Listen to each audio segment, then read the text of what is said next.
২০১৮ সালে চালুর পর থেকে দক্ষিণ চীনের হংকং চুহাই ম্যাকাও সেতুর চুহাই বন্দর দিয়ে ২.৫ কোটির বেশি যানবাহন মূল ভূখণ্ডের সীমান্ত অতিক্রম করেছে। সোমবার চুহাই অভিবাসন কর্তৃপক্ষের আওতাধীন সেতুর সীমান্ত পরিদর্শন কেন্দ্র এ তথ্য জানিয়েছে। সীমান্ত অতিক্রমকারী যানবাহনের দৈনিক সর্বোচ্চ সংখ্যা ২৯,৭০০-এ পৌঁছেছে এবং যাত্রী পরিবহনকারী যানবাহনের ছাড়পত্র প্রদানের সংখ্যার দিক থেকে এটি দেশের মধ্যে শীর্ষস্থানে রয়েছে। চলতি বছর সেতুটির চুহাই মহাসড়ক বন্দর দিয়ে ৪২,৫০,০০০-এর বেশি যানবাহন চলাচল করেছে।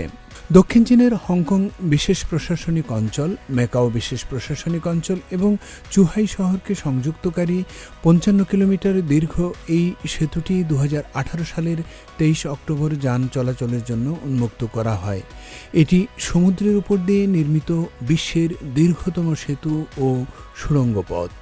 এই সেতুটি হংকং থেকে চুহাই ও ম্যাকাও যাওয়ার সময় ৩ ঘণ্টা থেকে কমিয়ে প্রায় ৪৫ মিনিটে নামিয়ে এনেছে।